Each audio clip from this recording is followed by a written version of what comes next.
I think we're good. Oh, I didn't. Scott! I'm such a dumbass. Hold on. Still not set up to record. I thought I was ready with the song, and I'm not. I had everything else. Okay, this will only take me a That's all right. second. This is pre-show. It's pre-show gold. We're just spinning for people. This is where all the anal talk happens. Yeah, Yeah, this is great stuff. All right, I'm in the mood for Diablo because I'm in the mood for Diablo, so we're going to put him in there. Diablo 4 confirmed. Yeah, confirmed. No more questions. It's happening. All right, here we go. It starts in 3, 2, 1.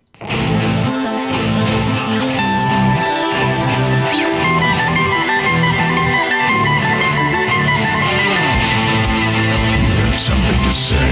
Try not to die. What? This is core.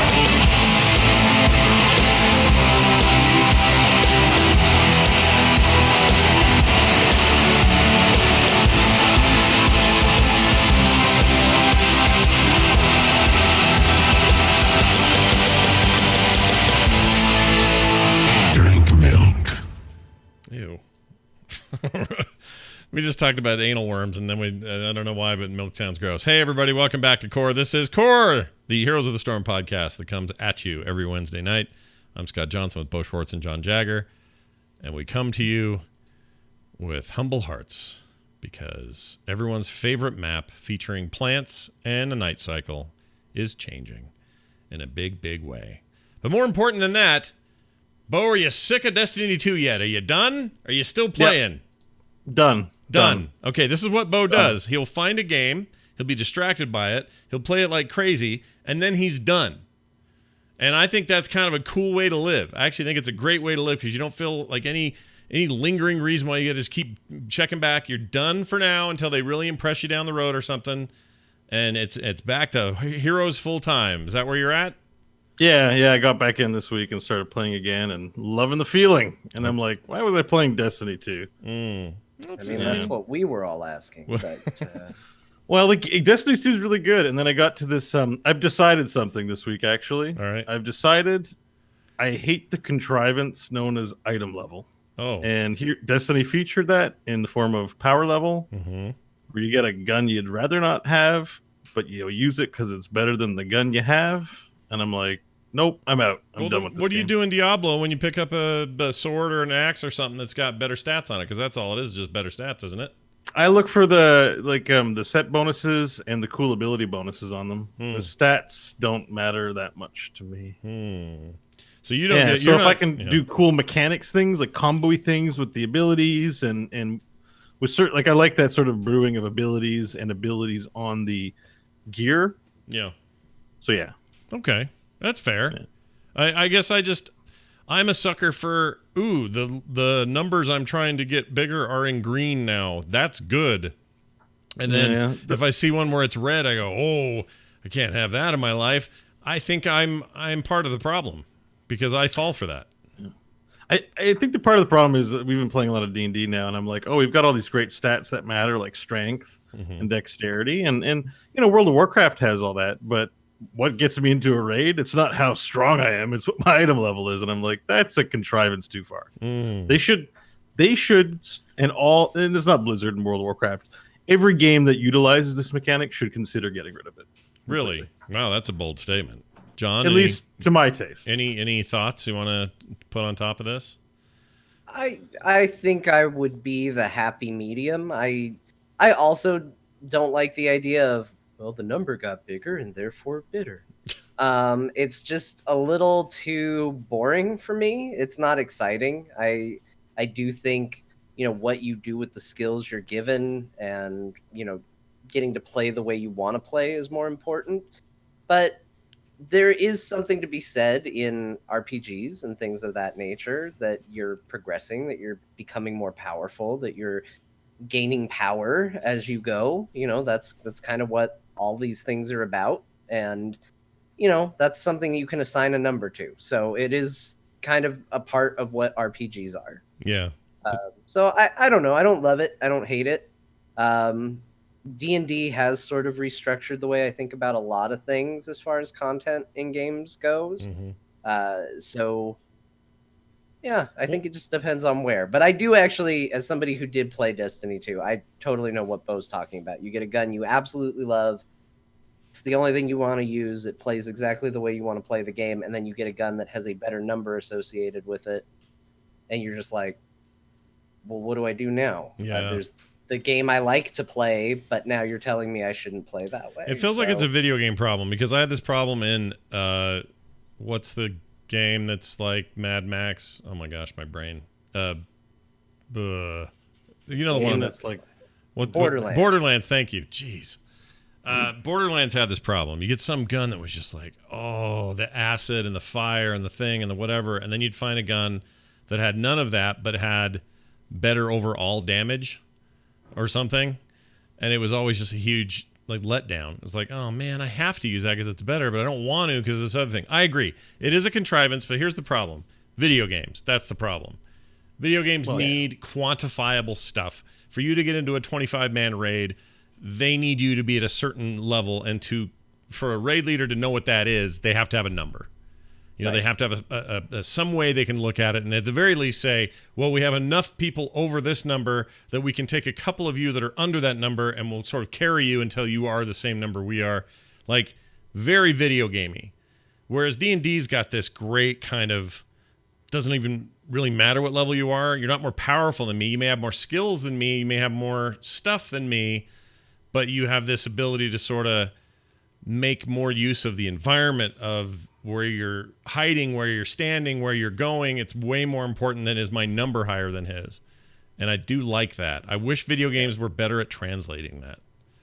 I just think video games always filled that spot where I don't have friends to play D&D with, but I can play online with friends in this role-playing world. I think it's fine. I think it's a personal taste thing. I think you know what? I think I don't enjoy end game in games that much. I guess is what it boils down to.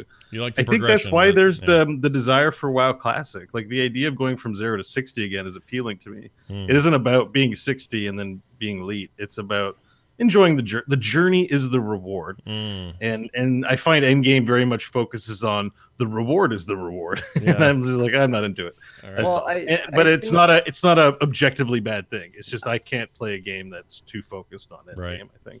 I think that's what makes games like Heroes and MOBAs in general kind of interesting, because you are entering a contract that you are going to start at the same place you started last time on this hero. You are going to have essentially the same level you potentially could reach, and then you're going to do it all over again.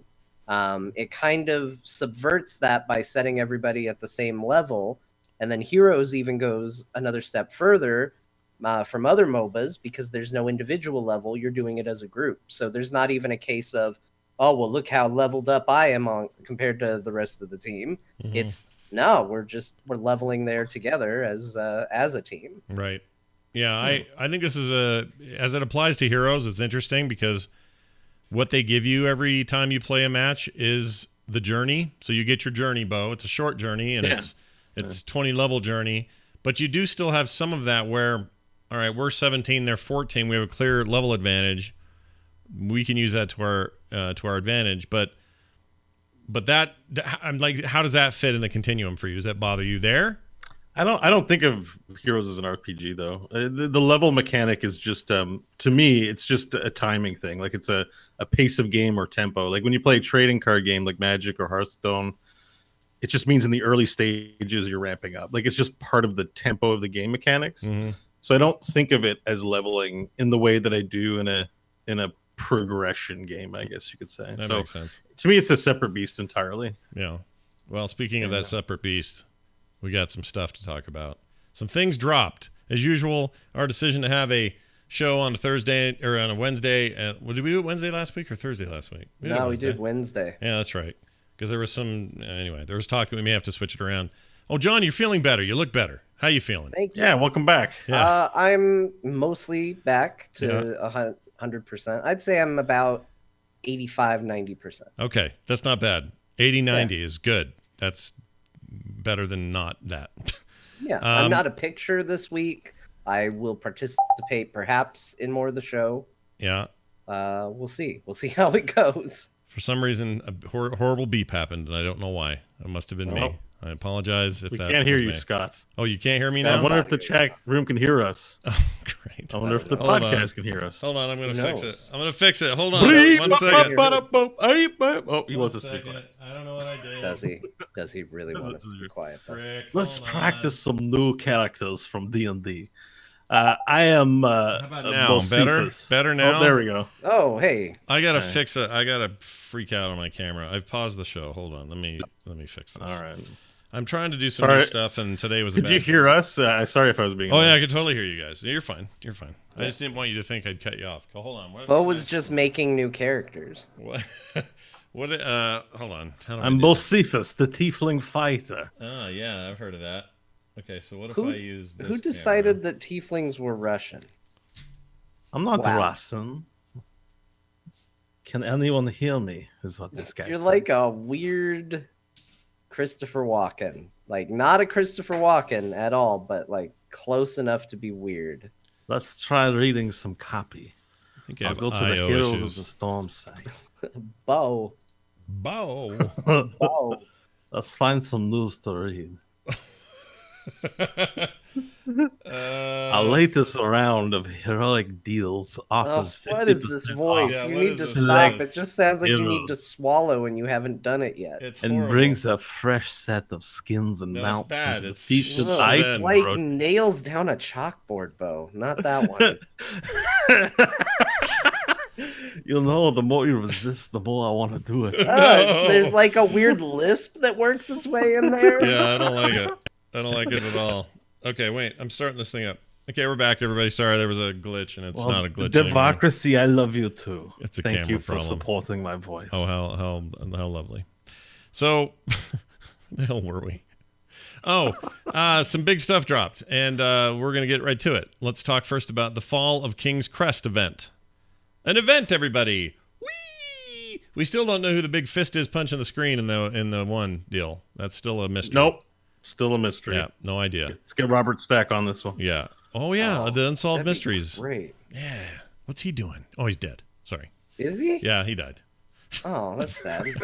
I forgot Rest in Robert peace, Stack. Robert. Robert Stack is no longer with us. Do we know how, or is that a He unsolved mystery? Cosby had him. No, let me think here. A heart attack is what I'm going to say. I think he's just old. I think he was really old.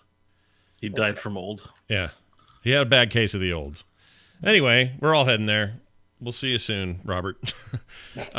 Anyway, so here's the deal. We got the Raven Lord is attacking the Lady of Thorns, who says, "My realm stands in defense of the Raven Lord." Defiance. Yeah, what did I say? Oh, I meant defiance. Did I say defense? Yeah. Yeah. Meant defiance. Actually, The- I wrote here defiance. Defiance. Realm stands in defiance of the Raven Lord. She's going to just strip him of all his money and capital. That will stop him. The Lady of Thorns narrates the video describing 4 new skins meant to represent the Raven Lord's generals. Let's talk about some of these. We got some legendary skins like Alex Straza's Aspect of the Undeath, and Whitemane's Witch of the Hollow. What do you think of those? You guys like these? I They am look good. pro both of those. Yeah. I'll put the video up, chat, so you can get a taste of this. If things will work. And Alex Strauss's is basically what if she wore bandages, and Whitemane's was what if we inverted the lack of pants. Well then, everything we hoped for and more. Then, here it is. Let's see if there's a little. Generals, Can you hear her voice? Whitemane, Witch of the Hollow.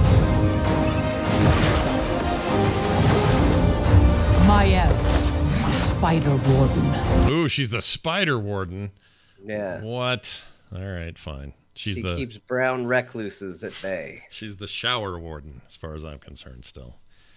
Yeah, she's part of the epic thing. So you got Maev's Spider Warden. You got Phantom Knight Zarya. Does anyone play her anymore? I'm a little worried I she played got. her this week, Oh, okay. Oh. and I won, and I had a great game. And Wait a I'm minute, but I'm Bo, the you're the strongest one. woman in the world. You're the one who always complains about Zarya. So how did this happen, and how did it work? Yeah. So it's like watching the stock market. You always watch for the heroes nobody's playing and nobody's talking about, and then you're like, that's when you pounce. That's when you buy. You buy stocks. Uh-huh. Okay.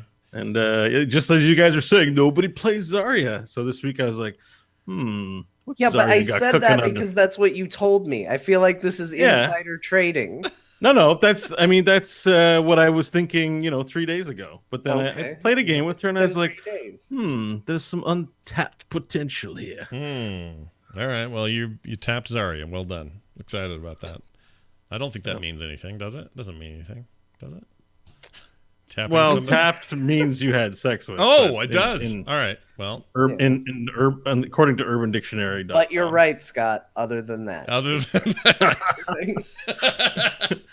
Anyway, what else we got here? Queen Nightshade, Lady of Thorns, Blackheart announcers. That's cool. So new announcer Who's packs. Queen Nightshade? She's this lady, isn't it? Who's talking to it? Oh no, she's the. Sorry, no, that's the Lady of Thorns narrating the video. Right. Talking about Ravenlord's generals. Her opponents, generals. Mm-hmm. So Lady Nightshade, I'm not sure. I think it's the Tomb of the Spider Queen lady, but I'm not sure. Oh, really? Interesting. I'm not sure. There is a picture. Her. Yeah. She looks like a booby lady. Oh. She's definitely got, it's the portrait, and they find a way to put the bosom in the bottom part of the square portrait. It's like they're pushed up like that. Yeah. I'm looking at it. See what I'm doing Wait a minute. She's the Spider Queen lady? I think so. You're telling me that lady's voice is Spiders, welcome. Yeah, I don't think that's her. So.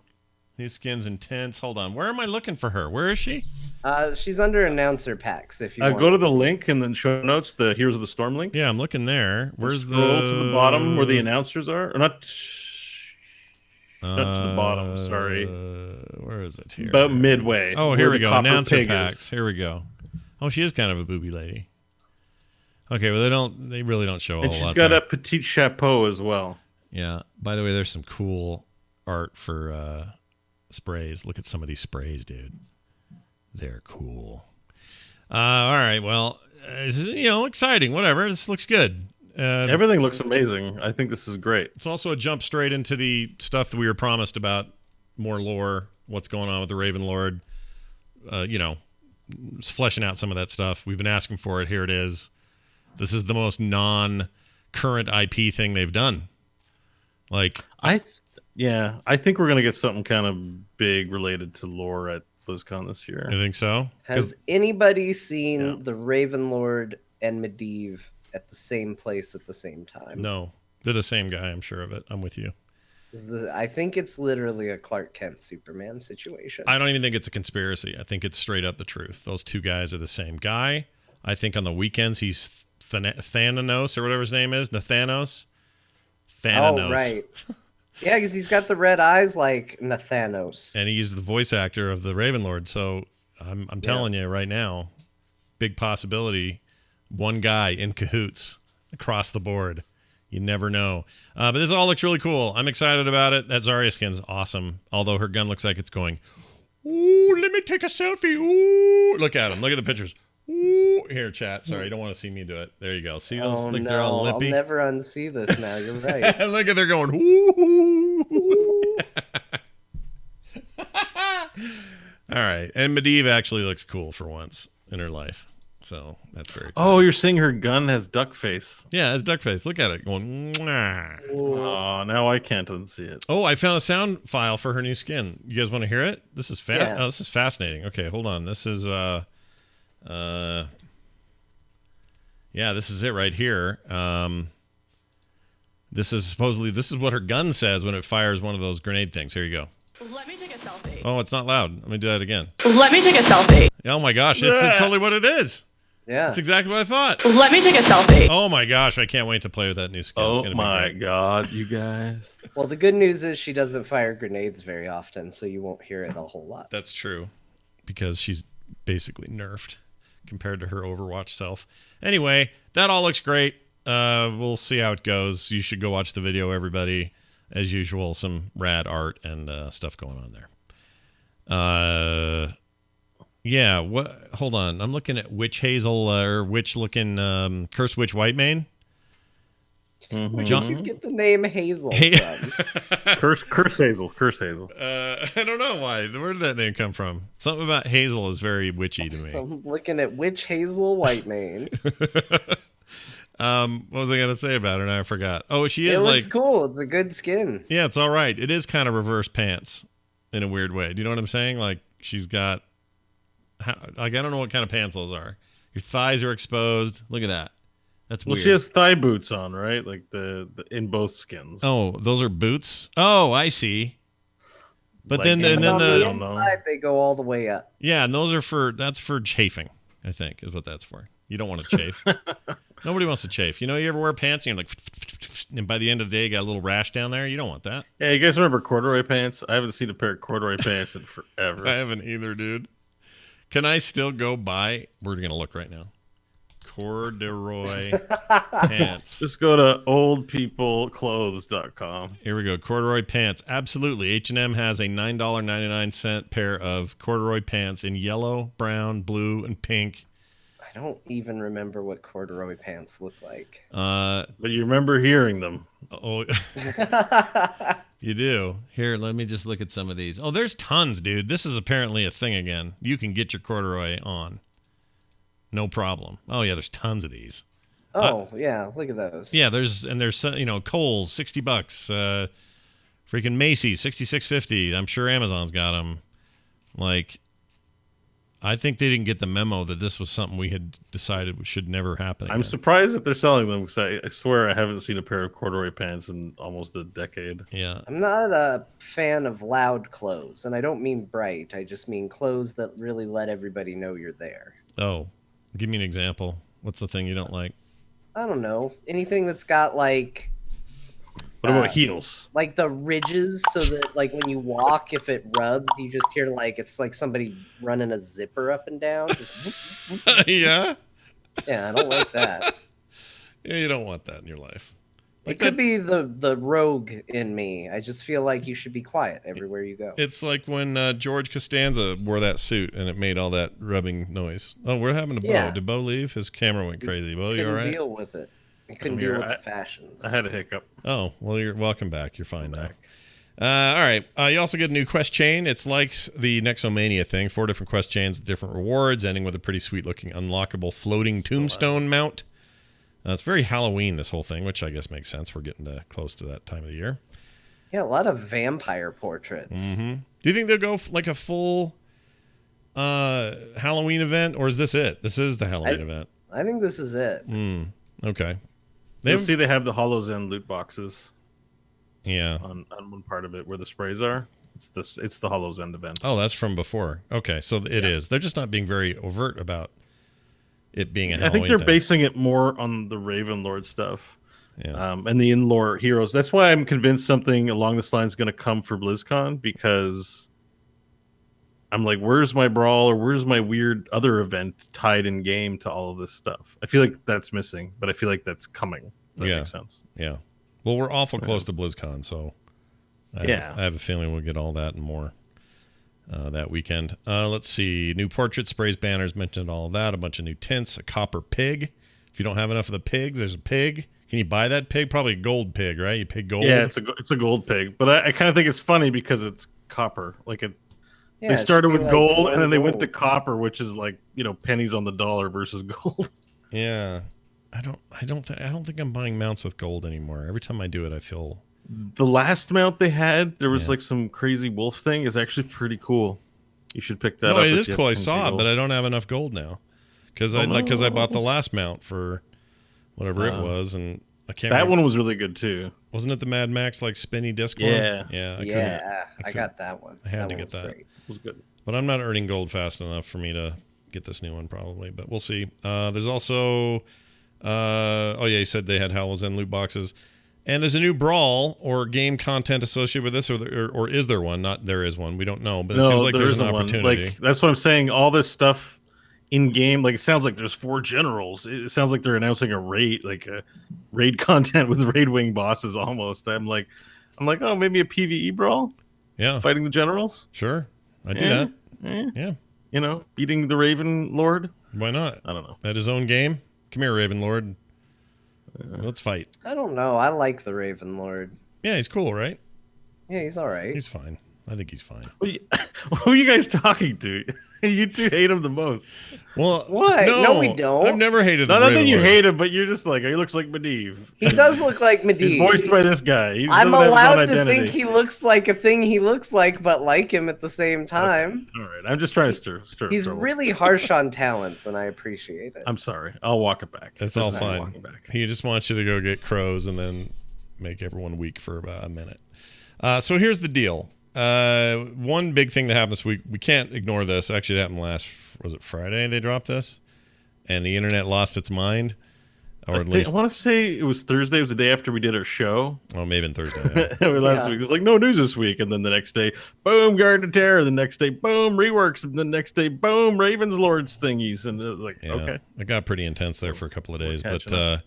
yeah, the Garden of Terror got the map, the Garden of Terror.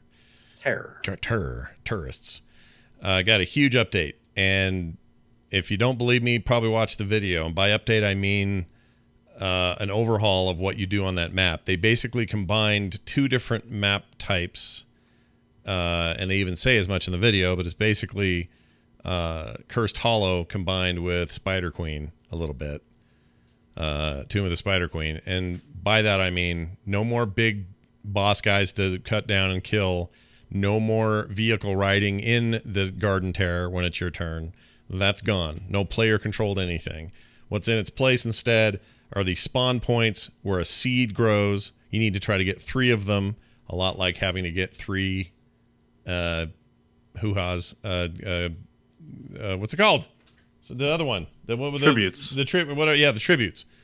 It's like that. And then once it pops, or once you get all 3, these cool vines go spreading across the map, and they create these big garden terrors. They look just like the others, although I can tell there's been some new art done. And 3 of these things go trudging down the lanes and push from whatever your front line is, wherever your closest gate is. That's where they spawn. And they, unlike or in Tomb of the Spider Queen, same idea. Spider Queen chicks all spawn down the lane. They don't spawn any extra helpers though. You can do that yourself if you time your camps right and everything else, but they just kind of go on their own and they push. Again, they're totally AI controlled. No one's driving anymore. In some ways, it feels like they vastly simplified the map and tuned it to feel familiar on those 2 fronts compared to those other 2 maps I mentioned. And some may look at that, and many did, and go, Blizzard, I can't believe you did this. This is so dumb, whatever. There was kind of a weird general freak out about it, and I was shocked because I'm telling you right now, unless someone kidnapped me and I'm in a different timeline now, this has always been the one map everyone complained about the most. Take Hanamura out of it for now. This is the map everybody says the least favorite. I don't want to play it. I can't believe it's in the rotation. Like, that map was getting heat all the time, including from us. Here and there. Yeah. Everybody who acts like, oh, but I loved Garden of Terror. It was a precious snowflake. No, you're lying. Yeah. You've lied to yourself, and now you're lying to us. Yeah. Because Garden of Terror was very unpopular. Even so, it's one of, if not my most winning map. Mm-hmm. I win most on Garden of Terror. As our team league team, our best win rate is on Garden of Terror. It is a map that I eventually got to a place where I was like, okay, I'm okay with this map. That was the best I ever got. But it got to a point where I was like, I don't actively hate this like I thought I did. But the reality is that there was a time at BlizzCon at a Heroes panel where I said, what if we removed Garden of Terror? And everybody in the crowd cheered when I said it. And when I met one of the Blizzard developers, I said, you could probably get rid of a map. Mm-hmm. And he said, are you talking about Garden of Terror? Because we all knew which map was the bad map at the time. Yeah. Was that when we talked to KO? Yeah. Yeah. I was like, hi, I'm John. I remember that because I was like, your game. I was super embarrassed. I was like, I wanted to hit you, be like, dude, don't say that, but it was cool. It was a fun little anecdote. Uh-huh. So, look, we all didn't like it. and acting like you reverse liked it. And oh no, how could they mess with something so sacred? You're lying. You're all lying. Yeah. You're all liars. It feels very it feels disingenuous, and the complete freak out just was like, what? I understand it's not always the same. Why is my camera so behind me right now? I got IO issues. Here, hold on. Okay. What was I going to say?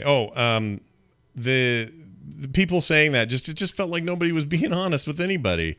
I'm like, where were you guys last time everybody chewed this thing out? Are you not the same people? That's possible, I guess. It could be that there's some silent majority that loved Garden of Terror and all of a sudden came out of the woodwork on the day they changed it, but I doubt it. I feel like these changes are a good thing. I agree with some of the sentiment, but not in a negative way, but I agree with the sentiment that this is Blizzard saying, let's just back this one up a little bit. It doesn't need to be complex, especially our rework. Let's give them things they're familiar with. It's a new way of doing things they're familiar with. That will make for a better experience and a more balanced experience. And I'm 100% fine with that. I think it's great. Now, So some of the feedback that I saw about it that sounded like okay feedback was the fact that they didn't preserve the spirit of Garden of Terror while coming up with something new, that it looked like they effectively took mechanics from existing maps, Cursed Hollow and Tomb of the Spider Queen, and just rolled it into this map. And so they were being accused of lazy design. Okay. So I will Which I don't agree with, but that's I will a say lot of what I this, saw. and this is as far back as I'm willing to roll back on the "you're lying" stance that I took earlier. Okay. When we talked about the new Hanamura, and you guys were saying, "Hey, John, what do you think about it?" And I was like, "It seems fine." And you were like, "Well, why don't you like it?" And I couldn't really put into good words why it just didn't seem that great to me. I just kind of landed on, I don't know. It just kind of feels like a map. Mm-hmm. I do understand if you want to make your statement that Garden of Terror felt like a unique thing, and now it has been rolled back into now it's just kind of a map category. I can see where that thought is coming from. Mm-hmm. But at the time that this video went up, and at the time that people were disliking it like crazy, nobody had played it yet. Yeah. And that's where my issue really comes from.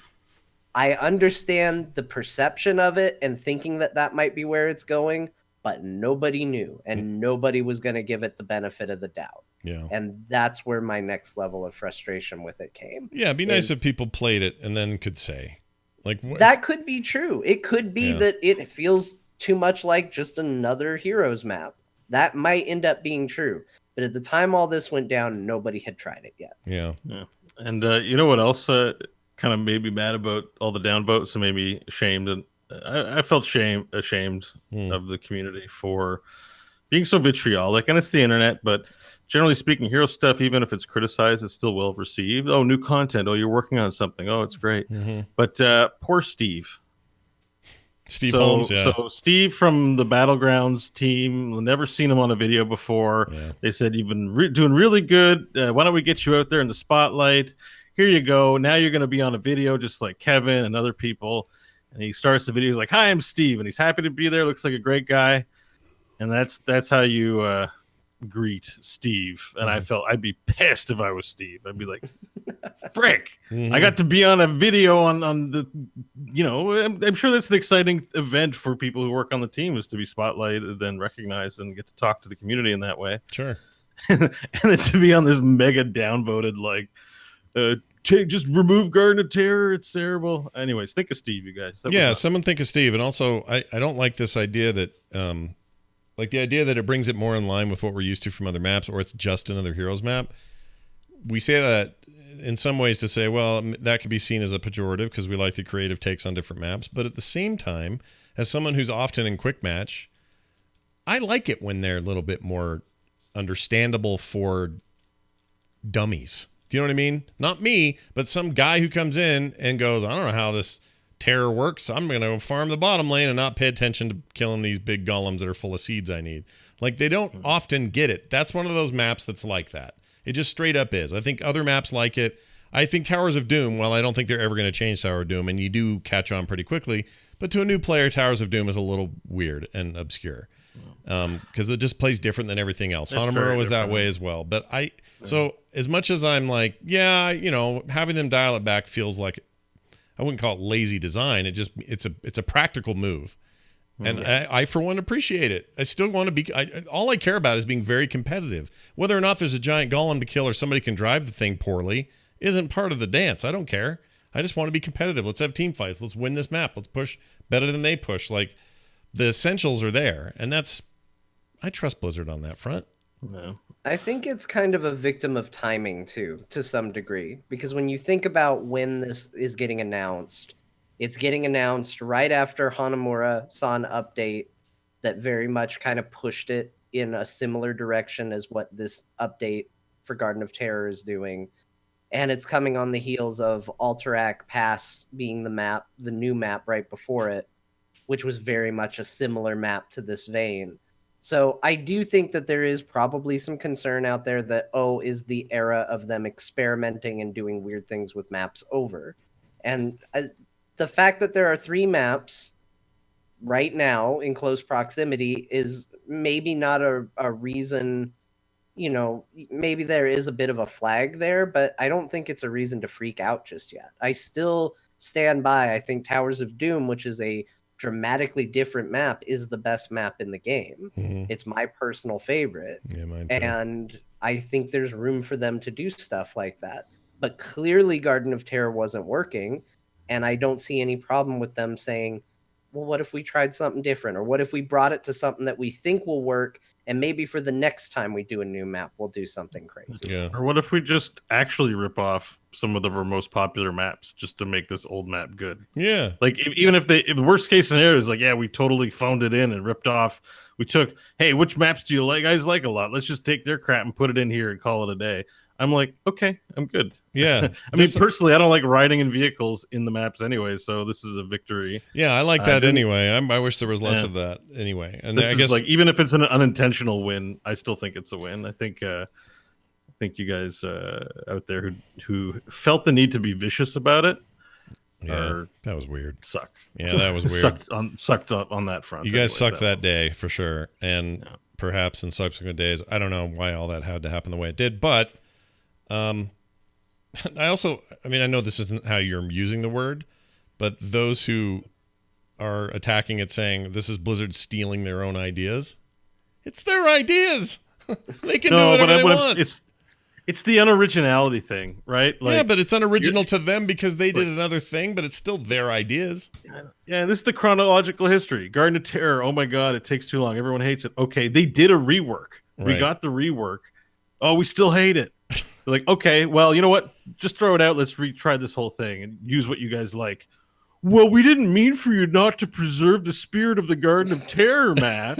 And it's like, dudes, ladies and gentlemen, no one came forth with a brilliant idea and provided it to them. Like, what? They're humans. Yeah, it was dumb. Use what works. The whole thing was dumb.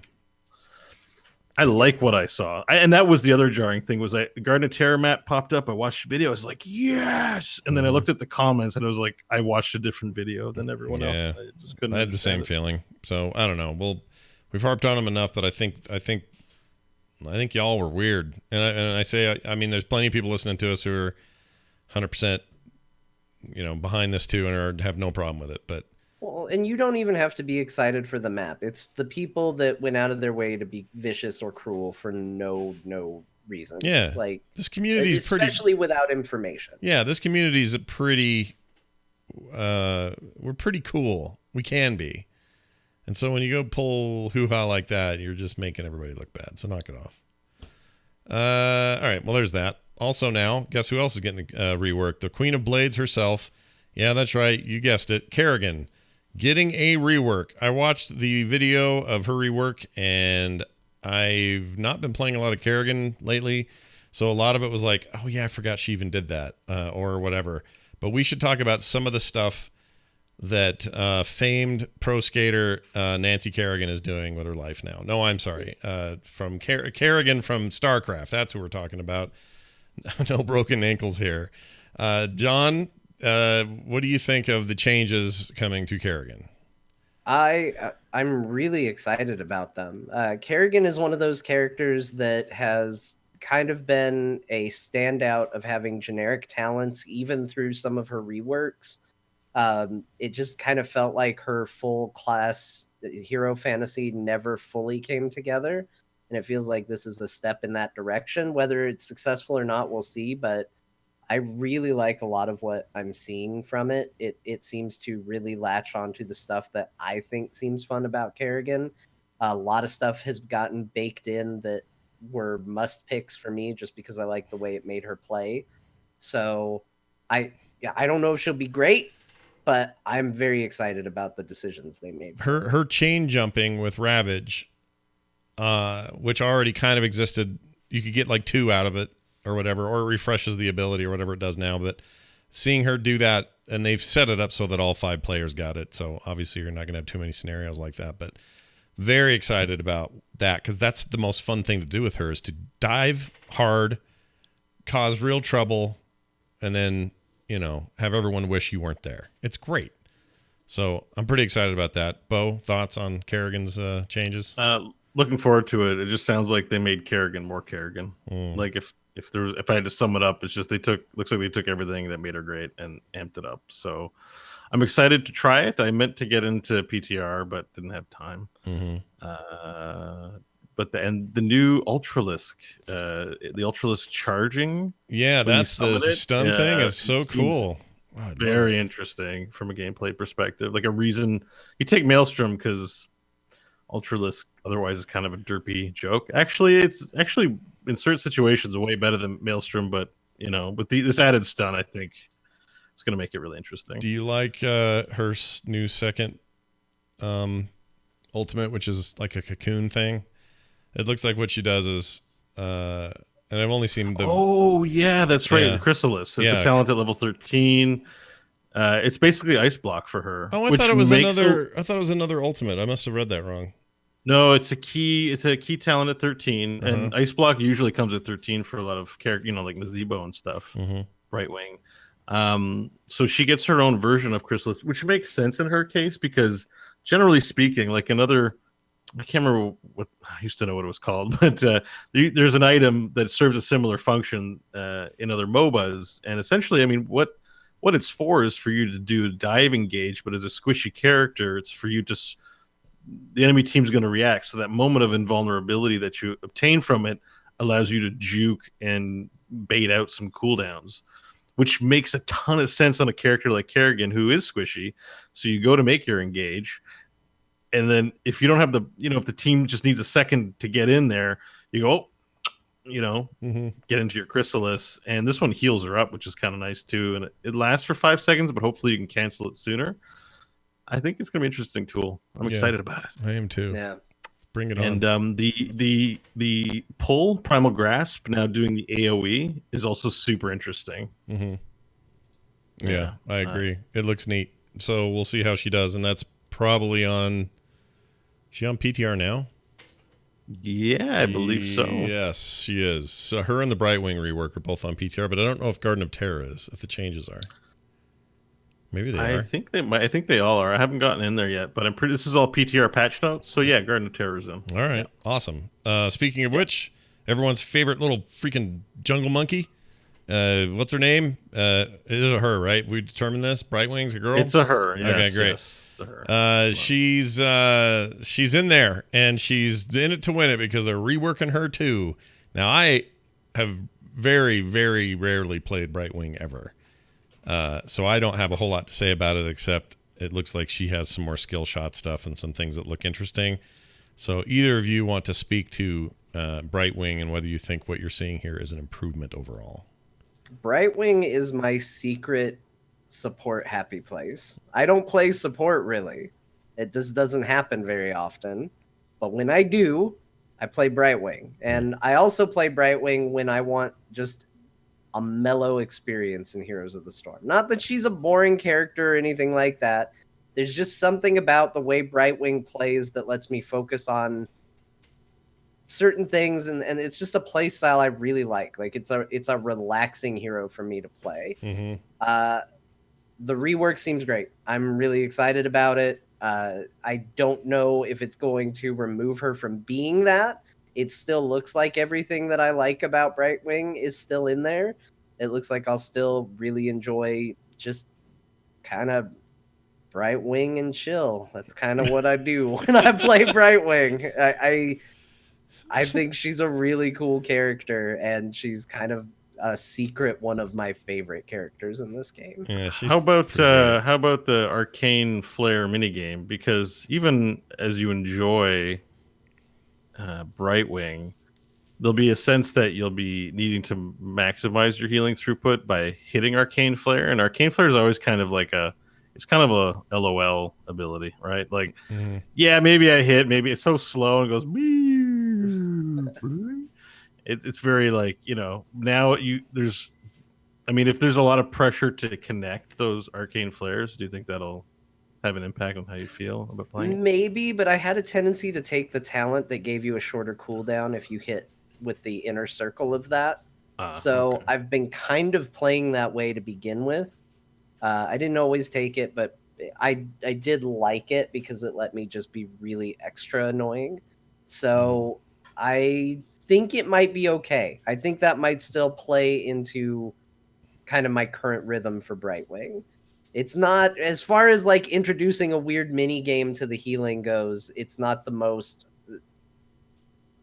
biggest, most intrusive version of that I've seen. Yeah. How do you guys feel about her bump into you and turn you both stealth thing that she's doing? That's pretty rad. Is You know what I'm that talking on about?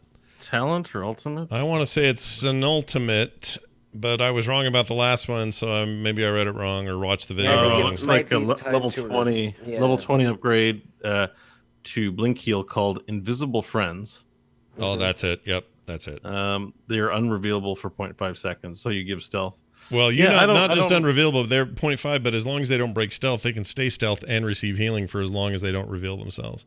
They regenerate 20 health per second. Okay, Yeah, which isn't a lot, but at that late in the game, because it's like a late game talent. It can add up to top up a character who's already got pretty high regen. It might be interesting. Yeah. Plus stealth until they do something. They could sneak wherever they want to. Mm-hmm.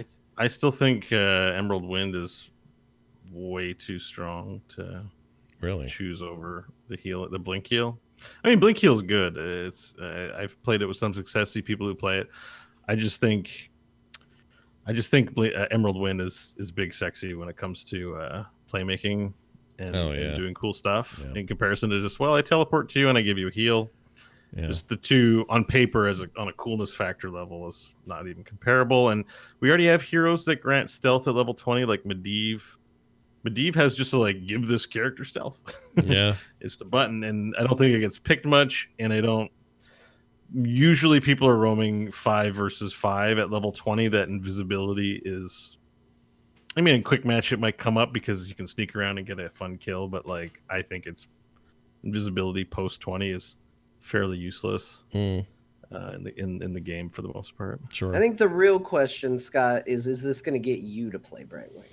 I might. I mean, I love support. I don't know why I've always just sort of avoided that weird little thing. Maybe I just said why. I think she's weird and annoying, and I typically don't like characters where, I can't mount unless there's a really good reason why I can't mount. Like this, it's all dumb stuff, but I've just never really bothered. But I probably will. I mean, I've seen you play her effectively. Kristen certainly plays her very effectively in games we played with her. So I know she's good. I've seen her played in, some pretty heavy duty pro games, and I'm always impressed with people with what they pull off with her. So I probably should just get around to doing it. She just puts me off. It's hard to explain. Is it the high-pitched, squeaky voice? Maybe the it's lust for murder? probably the that. cutesy fairy dragon nature? Yeah, some of that. And just, it feels like a thing I should kill 50 of them in a forest and take it back to the quest giver and say, here are the eyeballs from those things I killed. I'm making note of your feeling on all these characters you don't like, and if anything ever happens to Stanley and there will be dungeons, I know what my next character is going to be. Oh, perfect. You'll be a fairy dragon. Wonderful. Yeah. Anyway. Who wants to be best friends with Nash? Everyone. But also, you'll be 3 characters, and you'll be looking for the lasagna. I know. Hate those guys Point me to too. the food. Hate those guys too. But here's the thing, by the way, about that whole Nash thing, or There Will Be Dungeons in general. I don't know that we've ever had the kind of feedback we've had this week about last week's show. Like everybody's like, dude, that was your best show you guys ever did. It was so good. Yeah. So I don't know what the magic sauce was, but we should keep doing whatever that was. So more, I guess. Maybe it was asking a pixie who's clearly a pixie and has been made out to obviously be a pixie if she was a fish. Well, no. I was more interested in why she had real toothpaste. Those don't exist in the wasteland. What? Don't shame other players role playing. I was supporting it. I don't know if I've ever laughed so hard at something. It caught me off guard. Well, she said something that made me think of that she was a fish. What was it? It was like she was imprisoned in an aquarium. Oh, right. She was in an aquarium. That's so I said, "Are you a fish?" It was pretty dumb.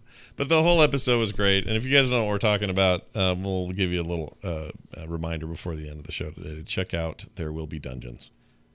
All right, what else we got here? PTR previews of Game of Thrones. Oh, no, GOT. What's GOT stand for? Hold on. Garden of Terror. Garden of Downvotes. Garden of Downvotes, GOD. And the reworks also contain a change to ranked play.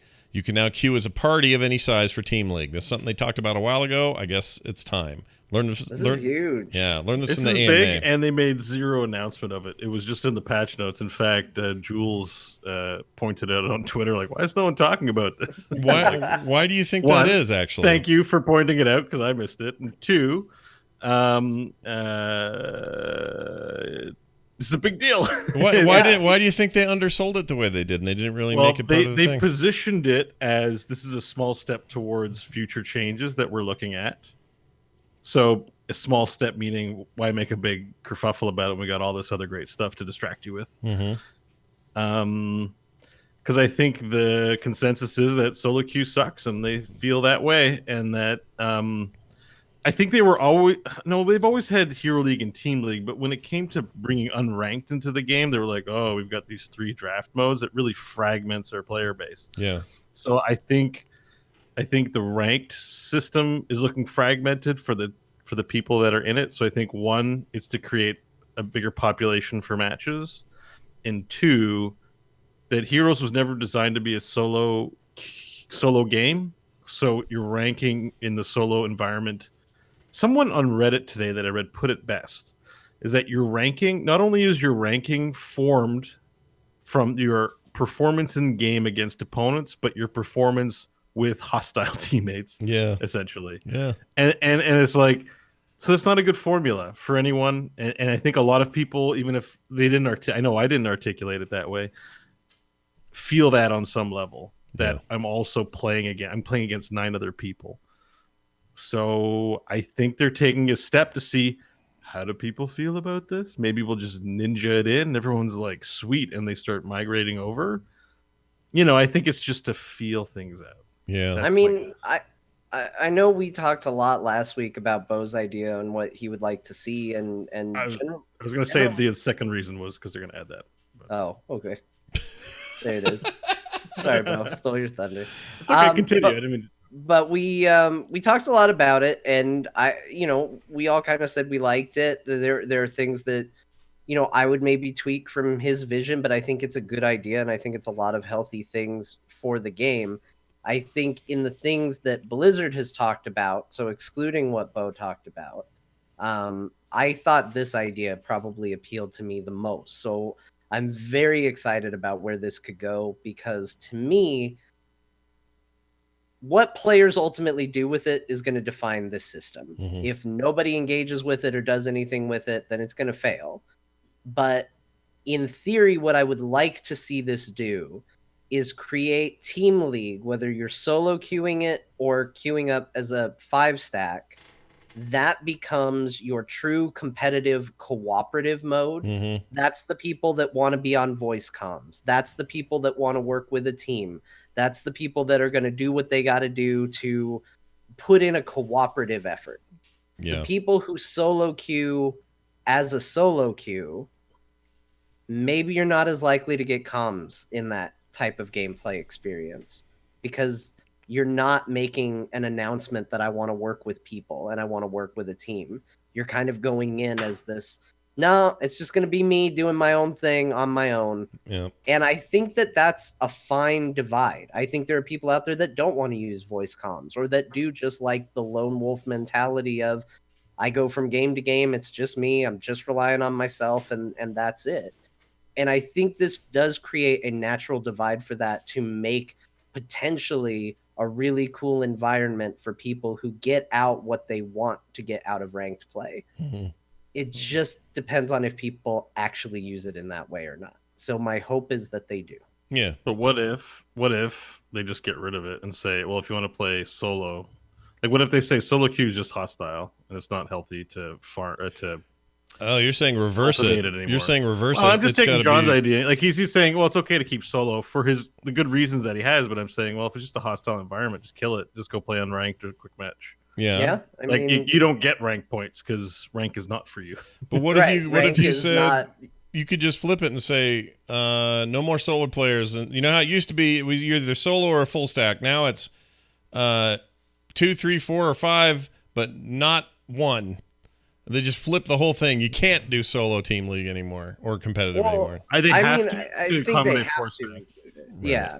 You I don't can't, think they can get rid of it. Yeah. you can't have 4 stacks without 1 stack. So I think they have to. Have Oh, that. good point. But I agree with what you're saying, Bo, and I see your point, which is like, if we're gonna say that this is what the game should be, then why are we still leaving this little branch in here for other people who don't want to play that way? Yeah, like why if it's a known quantity that Hero League is just toxic, solo queue Hero League is just toxic 80% of the time, then just take it out. Like they're in the business of making fun experiences, so they have this, instead of it saying solo queue Hero League, it says toxic butthole league. I mean, they're gonna take it out, right? So I just think that needs to go, and I think you're right, but I just think why even leave it in there? Get rid of it, and that frees, because the Blizzard pantheon of games, the next gen of Blizzard pantheon games, likes to keep it sparse with the options. They don't want to have 15, and I think there's good reason for that, like population and stuff. So that frees up something off that list of game modes, Right. a spot for something else. Right. And I could see us getting there. I think probably the reason they aren't doing that right now is because they're not sure. This is experimental, right? So don't throw out an entire mode just yet when you're still in the experimental phase. Yeah, Good way of So- putting it. maybe I'll go in there, see what happens. Yeah. Let us know. See how friendly everybody is. Go into the toxic butthole, as you called it, and see what's up. Find the Roach family. You might get lucky. You never know. Or you'd be like your dad and find a worm. Pull it right out.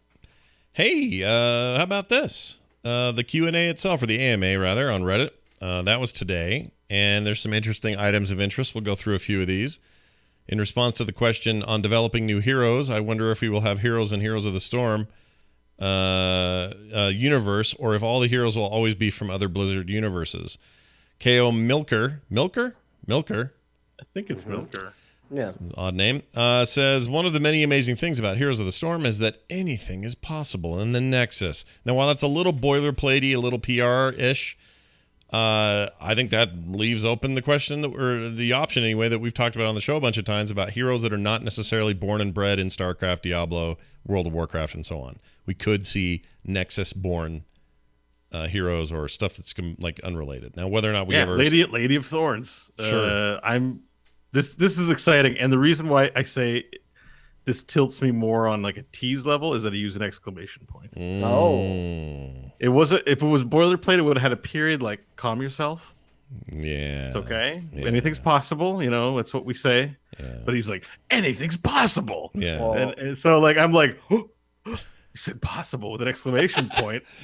It's I mean- definitely happening. Not to read too much into this, but that anything is in all caps, which to me Yes, just says yes, splood. important. Yeah, Splood. Splood is coming. Also, it doesn't rule out, I'm not saying it rules in necessarily, but it doesn't rule out our question last week or a couple of weeks ago about whether or not you might see somebody from, Black Ops 4 in there or something. I'm not saying I want them to do that, Cade 6. but it's We possible. We have a pantheon of characters we need to develop as pitches. We got Splood, we've got Honcho, the Rocket Lord, we've got Cross Scrimshank. We got a lot of care. We got to get to work. Forgot about Honcho the Rocket Lord. He's the best. He better make it in there.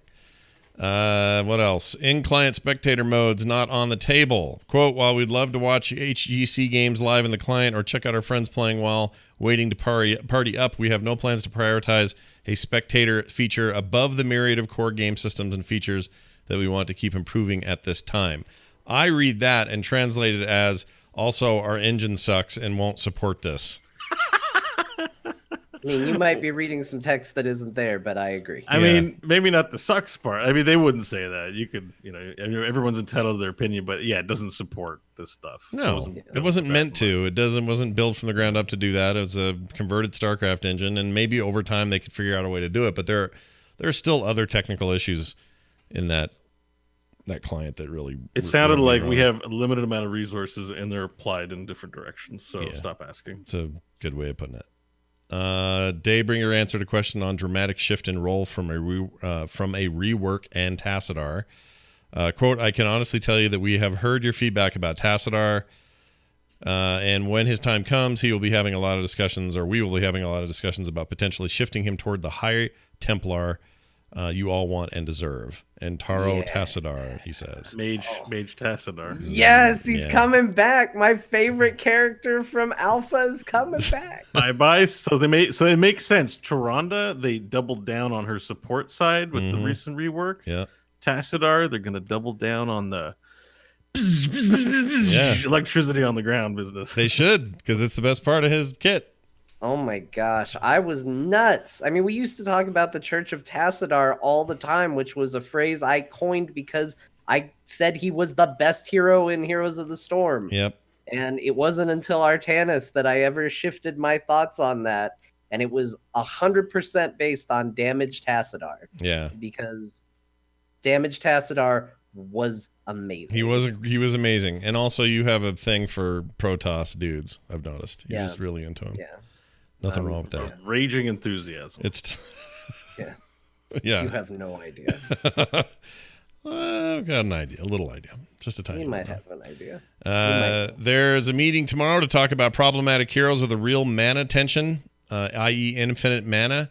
Without a real mana tension. Without a real mana tension, i.e., infinite mana. Their comments point to favoring being on the forgiving side when it comes to mana. I'm glad to hear that because I freaking hate it. There's certain heroes I don't play anymore because they're just such mana suckers. I don't like playing Vala anymore. She's never got enough mana, ever. It doesn't matter if you do a build that includes mana helping talents. She still sucks at mana. She's terrible with it. So I'm always out of it. I'm tapped out on the fountains. I don't want to go back to the freaking Nexus. There's no Malfurion to innervate me. It's all sucks. So I'm happy to hear that they lean on the forgiving side. Because I like a hero that maybe in the beginning, like I'll give you an example, Stukov even. He runs a little dry in the first half of the game, and I have to fill him up quite a bit. Toward the latter half, though, things catch up, and I'm never out of mana. It's great. I love it. I don't want to think about it. I just want to focus on the fights and the game and make sure people are healed and just I don't want to deal with it. So, yes, Blizzard. I think this also has to do with the game length too. Like how many backs per game is reasonable? And like we're in an environment where many characters never have to back for mana. Right. And we have globes and fountains. So it feels like the ones that have to back for mana it's just not balanced. It's not like you playing with your team of 5 friends and you pick a hero that has to back a lot, but no one else does. So I was like, oh, you're going to go back for mana again? Whereas if everyone has to go back for mana, it's a mechanic you can plan and play around and also abuse on the opponent's side and have it matter for trades. Personally, I wish it was more aggressive, not the other way around. But I respect your opinion, but I think it should be way people should be more considerate and deliberate about the mana game. But I think it's weird the characters that I have mana problems on. Give me an example. Really just one character. It's Diablo. I don't think of him as a mana character. Yeah, it feels like I don't disagree with that. But I also, again, to play the middleman here, I understand Bo's point because the reason I have those mana issues is because Diablo has a bunch of talents that let me go mega ham on spamming my abilities, which I am always inclined to do. Yeah. And that's on me. That's a decision I make to be 100% Lord of Terror all the You time. take the CDR reduction talents because those are a lot of characters have those at 7, and you're just like, sweet, I get to cast my abilities quicker, and then you're like, I'm backing all the time for mana. All of a sudden, it's like the correlation is CDR means less mana. Yeah, Right, auto so- attack, cooldown reduction, and then also you eventually get to the point where your overpower resets your charge, so you're using double every time. Yeah. There's another one where every time you do your grab, it resets your flame stomp. So you can get to where he is just a spam machine, like going off nonstop. And there probably should be a penalty for that, honestly. So it probably is balanced, but it also feels weird when you're like, sorry guys, the devil's out of mana. Yeah. He could have, they could do with him, though. They could give him something that's just a little more lore appropriate, like get rid of the mana bar and put underneath like a little flaming, burning hell's bar or whatever. I can get behind that. Yeah. It's spelled MAN-. Mana. And it's just a guy's soul that I love just it. drains. I to love use it. his power. Some poor Nephilim soul. That's pretty good. What else? Okay, this is interesting. It says, when asked about more quirky heroes, they responded that if teammates respond to your meme pick with groans, this isn't a victory for the heroes team. That's not a no, but that sounds a little no-ish, as Bo wrote. I mean, here. I'm paraphrasing. This Yeah. is not what the person wrote, but basically he said, if we make a fun character like Murky or Lost Vikings or Medivh that are quirky and strange, if your teammates are going like John's done it to me. Oh, you're going to play that. So my pick is making John have a bad time. The heroes team doesn't want, to give people they want opponents to feel like, oh, this is going to be a challenge. But if it's so game warping that your own teammate is like, ugh, Yeah. it's not a win for That's them. not what they're looking Usually for. it's because you're getting me put in the special queue. But it's not. Well, I mean, but that's part of it. I trust you. I don't trust the special queue. There's a special queue for a reason, though, right? Because they make people groan. So if you're going to make people groan, put the groans together. Yeah. That's how you make grown-ups. I don't know. That was dumb. I shouldn't have laughed at that. That was dumb. Yeah. Yes, I scored points. And Bo's future fatherhood is guaranteed with jokes like that. It's fantastic. All right, final little note here before we get to some of the smaller stuff. It says they will continue to be heroes in the game with mobility in the future, so they're going to make characters with good mobility, but they won't, quote, add more characters with the level of mobility of Tracer and Genji without certain conditions. That's interesting because, I mean, I feel like in those particular cases, they presented a unique challenge given that they were from, directly from a game that is all about their mobility. And so without their Overwatchness, you wouldn't have had to deal with that as much. But I could see why they don't want too much of that. There's a whole lot of, there's just complaining all the time about how to stop those two. And especially Genji. I can't stand playing against a good Genji. It makes my life hell. So, yeah, it sounds like they're not going to go too crazy in the future with that unless they have a good reason. And that could be anything. Like, I don't know. No, I mean, doesn't Reinhardt have a charge? If they add Reinhardt or Winston to the game, like I still want them to add them, and they're going to have their gap closing abilities, just not like this unchecked, like halfway, all the way across the screen business. I think that's. I still think, for whatever reason, I still just keep coming back to the idea that Winston would be a very interesting Heroes character. He would be just mechanically interesting. The whole dive-in thing, throwing down a shield, assuming they keep that stuff and it carries over, is interesting in the Heroes context, maybe more than it is How does it block auto attacks? It's so weird, right? Yeah, it's very odd, right? I think Winston you? presents a pretty tough design challenge for the team because of the way the shielding works, right? It's like whenever projectiles hit it, but I don't think they calculate projectiles in that way in the Heroes client. Right. If I had to take a guess. I think you're probably right. Can I ask you guys a potentially controversial question? Go for it. If they were to announce next hero, or maybe even BlizzCon hero, if it matters, and it was an Overwatch character, you guys disappointed, or are you guys okay now, ready for more Overwatch? Oh, interesting question. I'm ready. I'd be okay with it. I mean, the last announcement was a combination. It was Alexstrasza and Hanzo. Yeah. And I was okay with that. I think I'll bet it's 2 heroes first of all, because that's the tradition at BlizzCon. Sometimes 3, like 2 and a weirdo.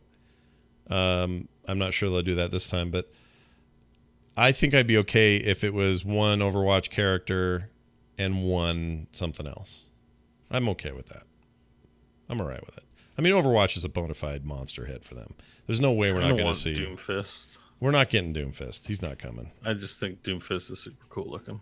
He's cool, but I bet we don't get him. Well, I don't know. Maybe we could get everybody at some point, but I think what we want is an okay, Overwatch you know what? tank. Overwatch tank. Yeah, Overwatch tank. I'm going to be the little rain cloud on this Overwatch love parade, and I'm going to say that I'm not ready for another Overwatch character. Okay. But I think I found a way where that opinion would change. You remember how there are multiple Doomfists in the Overwatch universe? Sure do. What if the Heroes version of Doomfist was one of the previous incarnations? Oh, interesting. So he's not necessarily this Doomfist, but whoever had the gauntlet before.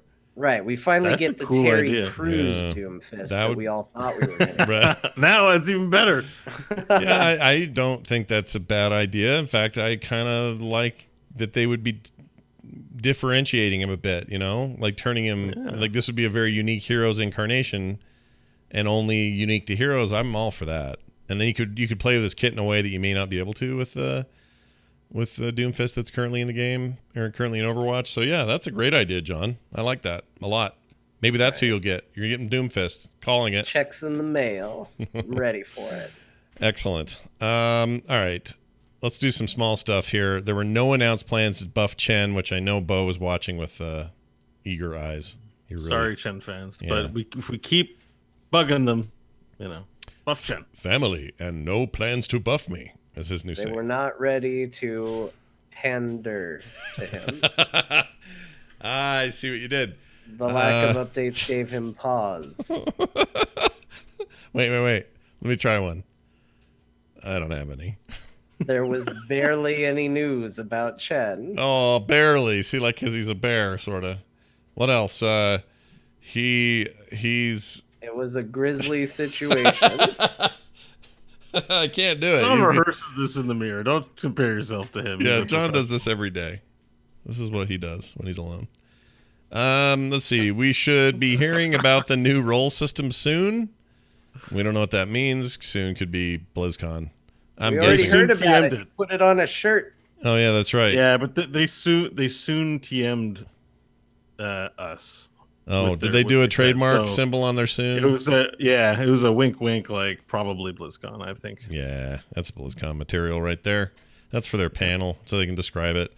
Let's see. Terrain, height, and maps. They say it's not off the table, but we are currently not working on it. So if you were looking for some verticality in your geometry on a Heroes of the Storm map, don't get too excited too soon, because that ain't happening. But it's technically possible Well, I mean, because it's the StarCraft engine, and that has ramps and elevated Sure. ground, right? You can siege tank and then get vision where the down guys can't see up top. kind of they thing. also kind of do it with the Graveyard one. I know it's not the same, and that little window up top isn't exactly showing a layer below you. Which one's the graveyard one? What's it called? Haunted Mines. Haunted Mines, geez.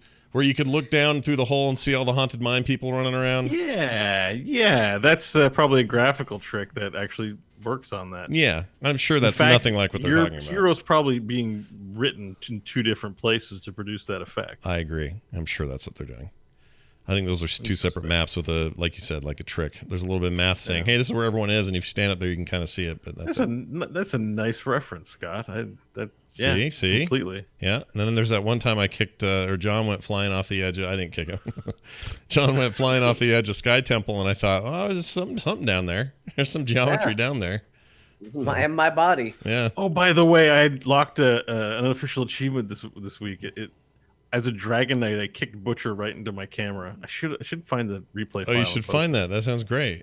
It went right into the That's some camera. like Ninja Turtles, the arcade game stuff going there. Exactly. Yeah. I'm sure it'll be easy given how ease of use the replay system is in the game. It's such a simple process. Well, that's why I didn't bother getting. I was like, I don't feel like digging. It's too much of a pain. They gotta like all the extra stuff like making videos and streaming and all this stuff. That stuff needs to get better for all that. They really want this thing to be bigger. Anyway, let's see. Infinite tower ammo not going anywhere. So put that in your pipe and chew on it. They like feast or famine heroes and have no plans to change them dramatically. This would be things like Kel'Thuzad, Butcher, and Alarak. Feast or famine?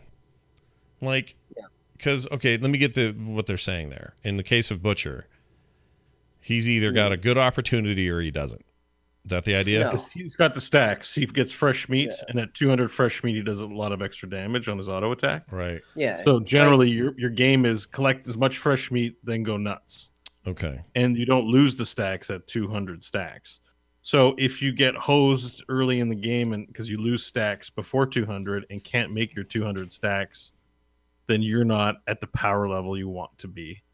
And the hero has to be balanced so that you're not so insanely OP when you get the stacks that that means when you're understacked, you're actually underperforming until you get stacked. But he sounds like more like a feast then famine character. Yeah. Or sorry, the other way around. Famine then feast. Feast or famine means I go back and forth, right? Like he's got fresh meat. He's starving until he's not, and then he's full. Everybody, what I thought they meant is like Kerrigan is an opportunity attack type character. If she needs to be really thoughtful about when she's going to go in, and if she's not, she'll either die or there's other problems. So that feels feast or famine-y to me. You're not necessarily constantly being top damage because you have to be careful about when you dive. The term of art is used to mean that that for heroes that have basically questing talents that have to be attained. So you're starving if you're not at the power level you're supposed to be because you're not being fed. You're not eating nutrients. It's like you got to get all your essential nutrients. The food groups. Michelle Obama, I think, had some education in America about this recently. So someone who's feasting will perform better in school if they're getting all their food groups. Meanwhile, if someone's just eating McDonald's 3 times a day, it's only getting vitamin M, then maybe they're not doing that good in school. So they're famining. It's vitamin R for Ronald. That was an interesting direction to take that. Vitamin C for clown. See? You get a little clown in your life.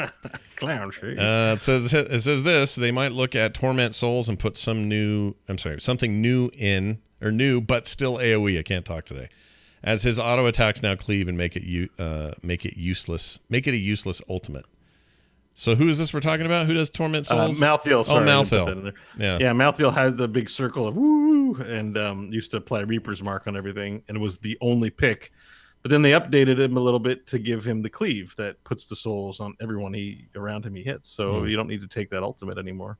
There's this bit here about acknowledging that the tooltip consistency can be improved. What are people complaining about there? Just not enough description? There's a couple of comments in there just being like, you indicate the range in one tooltip, but then you don't indicate it in another one. You go into details about the damage here and not about the damage here. And they just acknowledge that it's actually really hard to be consistent. Yeah. With this many heroes and tooltips, and that they need to do better. So, for anyone who's been frustrated by that, they're aware, and I think that's important for them to acknowledge those kind of things. They didn't. I didn't get enough time to get a question. I should have asked about percentage-based stuff. Oh yeah, your big deal, dude. I didn't think of it till after I was going through, and I'm like, I could have asked my percentage-based thing, because apparently, Kel'Thuzad, I learned in this AMA. Where's my soapbox? Oh no, he's gonna talk about it again. Go for it.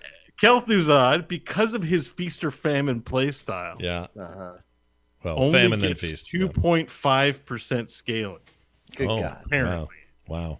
Whereas other characters get 4. And again, and I'm like, you don't know. I'm like, yeah. My brain is like reading this, and I'm like, Write a letter to Congress. Yeah. It'll land on someone's desk. Another hero who doesn't have the 4%. It's like none of the heroes have 4%. I feel like I'm misinforming the world now. Let's start a petition. It's more that you've been misinformed. Like they haven't told us. I'm starting to be with. Be in the client. I'm starting to be with Bo on this. I'm starting to think. I'm not saying conspiracy or anything. I'm just saying that should be in the client. Yes. Yeah, I'm just saying. I don't want to say. I don't want to be mean. Lazy. Put it in. Have been you, how many? you ever heard the word lazy? You familiar with the? Sorry, I didn't mean to Word sound that's like a ever come jerk. across your I'm trying to desk? be more positive on the show and stuff. I know I've been kind of ranty and raily, and I'm just trying to be positive. No, but you've been seriously, fine. You've been fine. I where's my don't soapbox? look. Sometimes there's stuff we like to complain about, and there's nothing wrong with that. It's constructive stuff. None of us are jerks about it. Here's some stuff about that balance patch that we are now enjoying. I guess we have it now, right? This week? Yeah. Okay. This is now. Mephisto talent nerfs and tweaks buff to Durance of Hate. So all y'all who glommed on to Mephisto early, you're getting a sweet little buff there. Blaze The bunker. rest of it's nerfs. Yeah, the rest is nerfs. Yeah, Blaze bunker drop nerfed while increasing its survivability. I assume with hit points, or are they doing that some other way? The cooldown's been doubled from 40 to 80 seconds. So bunker drop is like a huge playmaker in HGC and stuff like that. Yeah. So he performs well in competitive, but poorly in our home games. So they need to make him beefier, more survivable, more appealing to tank with, and they need to make him less appealing to the pro scene. And so that's what their changes are targeting here. Gotcha. Urinal's mana costs have been increased. I'm going to call her Urinal from now on, if that's okay. No, No, you don't like that? Okay. Don't talk about my wife that way. Oh, jeez. Yeah, sorry, Urel, or as Bo would say, my sweet Yurtle. My dear. My dear Yurtle. Is it Honey. Yurtle? How do you say Yurtle? it? Yurtle. It sounds like Yurtle. Yurtle, the Anyway, turtle. her mana costs have been increased, so that's a bummer if you're trying to manage mana with her. But to be fair, she never ran out of mana. Oh. I just did the quest in WoW where she was all evil. Oh. Wait. Spoilers. Is that on the Alliance side? Yeah. No, Horde side. Oh. Why haven't I seen that yet? Where is this? Because Scott, it's gated behind reputation. Oh, I've been very slow to do. Oh, because it's part of the war campaign. Is that the deal? Yeah, it's when you unlock the Magar orcs. Oh, yeah, I haven't done that yet. When you go get them, you get. Is she see evil, Urel or is she again. just evil because she Alliance? She's evil. Evil. Yeah, she's corrupted or something. What's going on? She's corrupted by the light. Yeah. You remember how the light by wanted to do the light. Illidan thing, and he was like, "But I am my scars." And Yeah, but so they did that to Urel this time, and she did not say that she was her scars. She well, says, that makes her sound like a good guy then. No, but it is bad. And then they took over the planet and started forcing people to convert, or they killed them. yeah, that's bad. That's religion run amok right I there. need to get back to World of Warcraft. I have to go save my wife. Yeah, she needs you, Bo. She needs you now more than ever. Yeah, I hate rep grind, so I'm kind of waiting for some of the promised nerfs, or not nerfs, but changes they're making to rep grind, which I'm excited about. And then I'll start caring about it. I mean, I'm doing it, but I'm not in there every day going rep. I can't Yeah, do. but I you're can't play crushing like it. that. Doing you have how many? You have like 10 alts now. You're an alcoholic. No, I have three That's a characters. lot. It is a lot, but they're all and they're high level. Like, I mean, we're back to item levels here, but my hunter hit 338 today or something.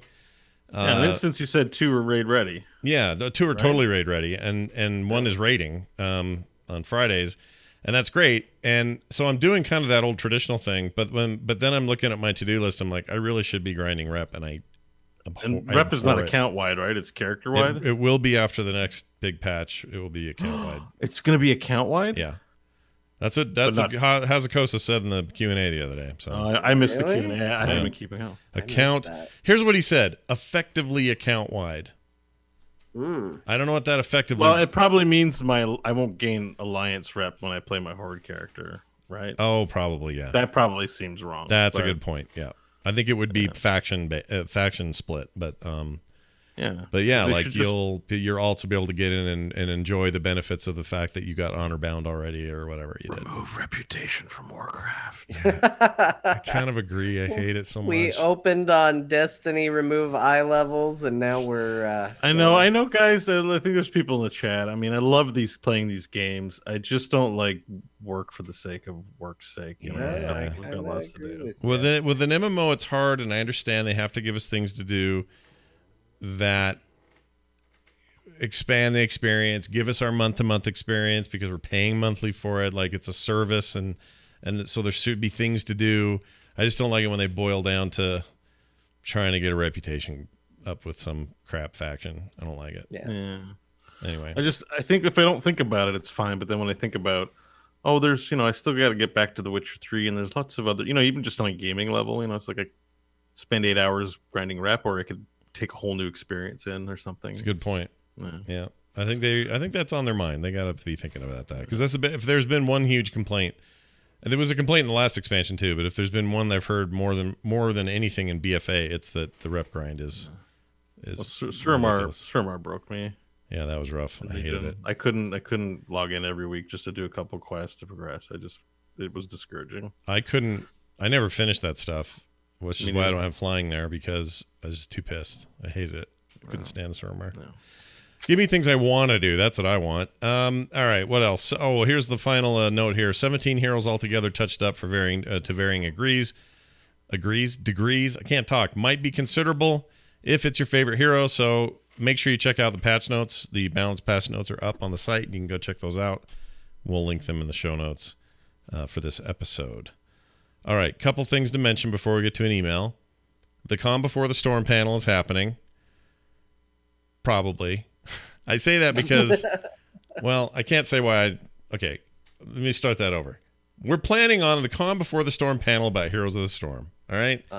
And we should all be there, along with many of our friends in the community of podcasters and folks who commentate and stuff on Heroes, just like last year. Right. And that'll be awesome. So that's the plan. If you're going to BlizzCon, Calm Before the Storm happens on Thursday, and that's the plan. That's the plan. All right. That is definitely Absolutely the plan. I cannot emphasize this enough. That plan is If that. Okay. For some reason that didn't happen, that meant that whatever happened was against the plan.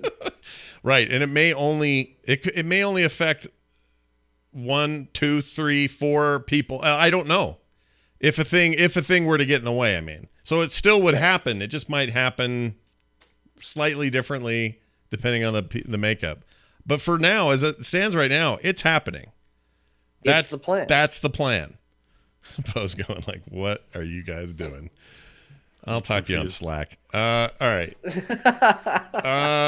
What else? Oh, and no, don't forget this weekend we're back with There Will Be Dungeons. Like I said, our last episode just got rave reviews from people.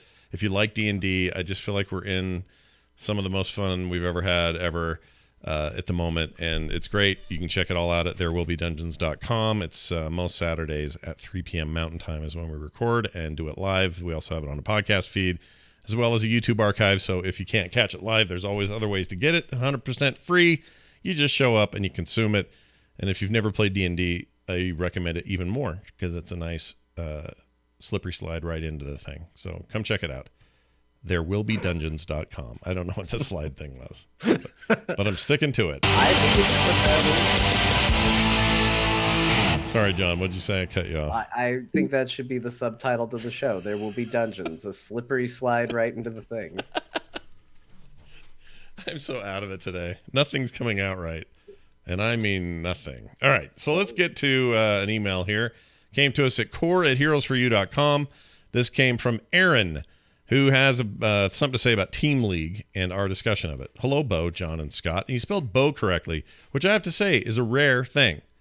Most of y'all get it wrong. I don't know why. You just do. All right. Anyway. John Spelled like correctly as Bo well. Jackson. A lot of people know Bo Derek and Bo Jackson. Mm-hmm. That's you're the Jackson, not the Derek, right? Wait. No, I'm not They either. both spell it B-O. Oh, I'm Bo Bridges. oh, you're There's Bo Bridges. no B-O on Bo. No, there's not, and he's a 10 in my book. That's a That book. doesn't help because that will make you spell it wrong. Plus, it's a really old movie, and people probably don't know what it is. That movie's great. I mean, the fact that you even know what it is makes me feel a little better because it's a real. It's not even it wasn't even intended for me. I was like a little kid when that thing came out, so Yeah. 10 wasn't for me. I don't remember how I saw it. I think my dad liked that movie, and I think Sorry, I which somehow got a which hold movie of it. is this? Bo Derek's the 10. It was And just 10, right? That British guy, yeah. What's yeah, his name? and the British I can't guy who think- was in Arthur. Yeah. Roger Moore? No, No. Dudley Moore. Dudley Moore. Yeah. I don't have two. I was gonna do a Roger Moore impression, and I can't do it. Yes, that guy, and it's whatever it is. It's fine. It was a big hit at the time, and Doesn't he get stung by a bee and fall down a hill at one point in that movie? Wait, who does? Arthur? Dudley Moore. Dudley yeah. Moore does? Maybe. so. I don't know. I think he's like I think he has a spyglass to stare at nudie parties across the canyon from him, and I think he gets stung by a bee and falls down a hill. we're gonna have to film sack it or something. Yeah, you all should watch 10. Yeah, that sounds great. Okay, this email goes, "Hello, Bo, John, and Scott." I spelled all our names right, which was the point. Hello. I am writing to comment on the team league ideas that Bo had on episode 145. I am a solo player. Sometimes I play team league with my brother, but I mostly play heroes by myself. I would love to have a regular team to play with, but my schedule does not allow me to take heroes or play heroes as much. Make heroes as much of a priority as I would like it to be. I am a public school music teacher and band director. That's awesome. Awesome. I love Bo's ideas about Team League, but I would also love to have the option to have a tournament/area experience as a solo player. What are your ideas? What are your ideas to not only improve the game for 5-man teams, but also smaller teams and solo players? Now, mind you sent this email before this news came out that you could stack additional players in there and not have to be a full 5-stack or a single player. But anyway, keep that in mind. I played ranked a lot, but only because the matchmaking stinks, in my opinion, in all other modes. Oh, that's a bad Toxic impression. Butthole League. Yeah, Toxic Butthole League, exactly. I think they should get rid of the ranked system altogether. Hey, Bo, you have a disciple here. This is great. Well, you're not really saying that, though. You're just saying... Well, I'm saying they keep it in... Well, I'm saying maybe they do get rid of it. Yeah, you are actually saying that. You are actually my focus is really on creating the premier team competitive of heroes and having people aspire to play that rather than cater to segments. Well, it says here, I think they should have 2 main modes, solo and team. Within the 2 modes, solo and team, have a choice for a draft experience or a non-draft experience. The limited time events, like Bo was saying, could be in both main modes of the game, so teams and single players can enjoy all aspects of the game. For those of you that only play for rewards, let the incentives be, I don't know, maybe having fun playing the game by itself. Sorry for the long email. It was him in caps. I had to yell away from my microphone. So sorry for the long email. Thanks for everything you guys do. Thoughts, feelings, comments? So the one thing I would add to this, that's a reality of the situation, is every year at BlizzCon they show the player populations. I think almost every year in the different modes. It's overwhelmingly quick match. So if you are a ranked player, you are the minority of the people who play the game and probably spend in the game. Yeah. So it doesn't make a lot of sense for the Heroes team, in my mind, to segment the minority population further, to fragment it, to cut it up further. So that lends itself to a conclusion of solo and team experiences in competitive, unfortunately, not working for this game. And I get that everyone who plays the game wants to play the game that they would prefer to approach it. But I think the team that's working on this ranked mode has to settle on a system they like that can appease the most people. At the current moment, the attempt is to take Solo League and to mash it into Team League, which they've done in this patch.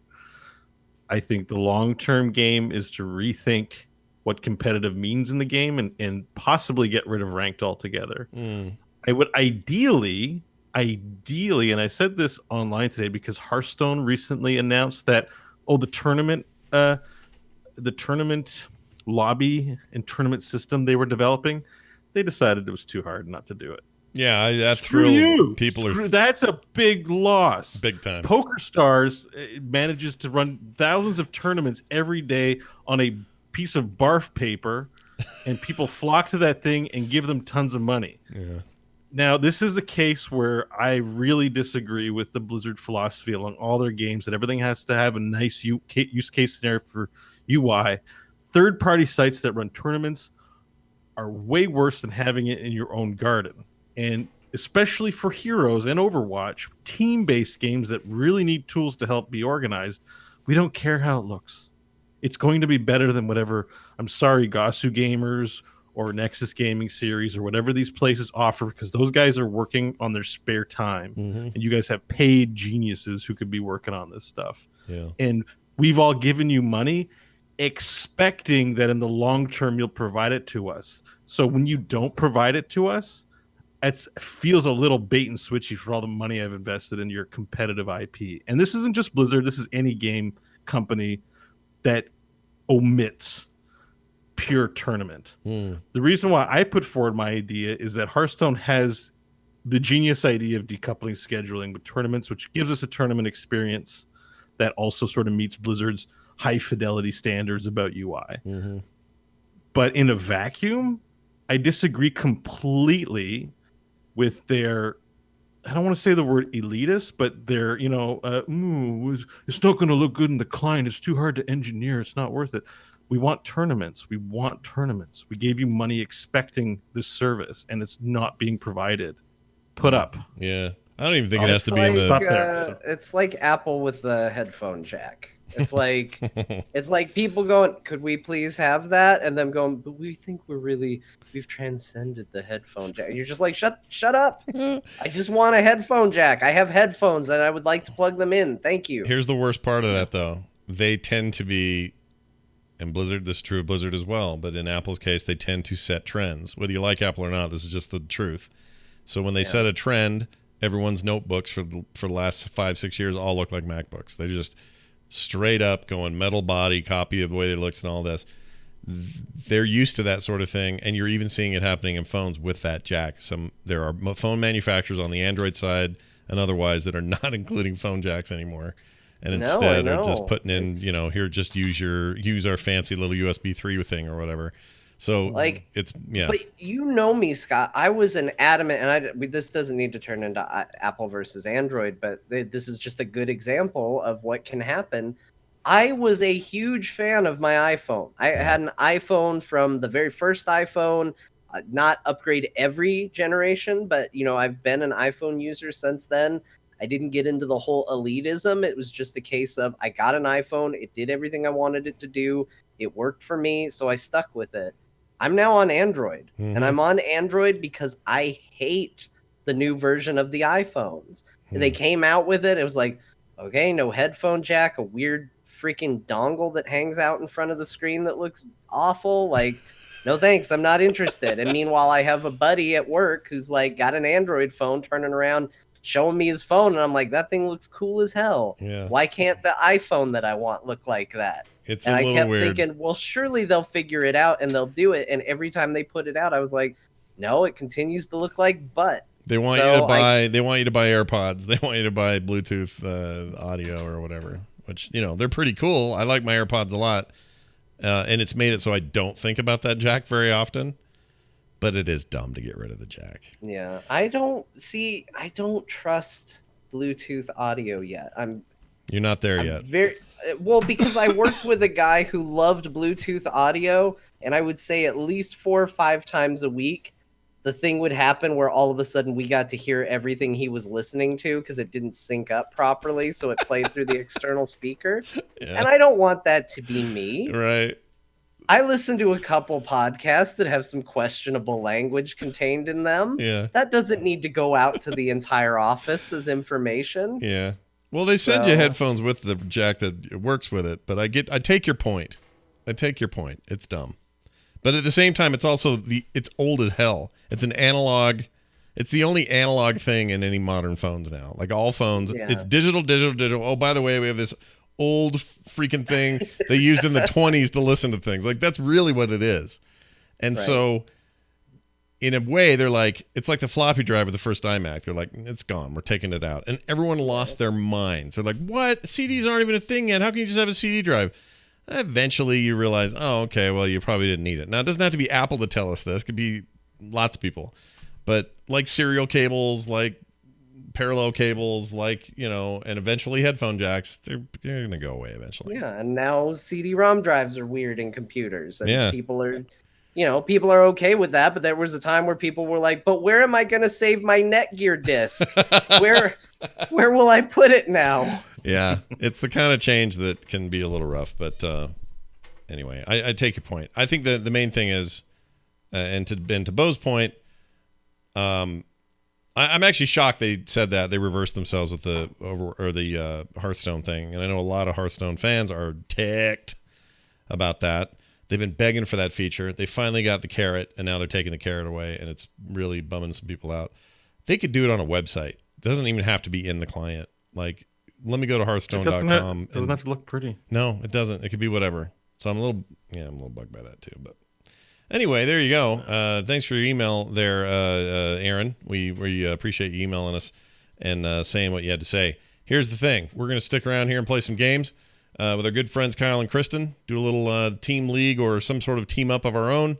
So stick around if you want to watch that. Don't forget to support us on Patreon at patreon.com/core show. If you enjoy Core, that's how you can show it. Head on over there and throw a few pennies our way. That's patreon.com/core show. We are at heroesforyou.com. And as always, you can email us at core@heroesforyou.com. And follow us on Twitter. We are at Core Heroes. John's at John_Jagger. I'm at Scott Johnson, and Bo is at Bo Schwartz. That's B-E-A-U, sorry. B-E-A-U Schwartz, not B-O, okay? There's no B-O on Bo. That's it for us. Thank you all for listening. We'll be back next week. We'll see you then.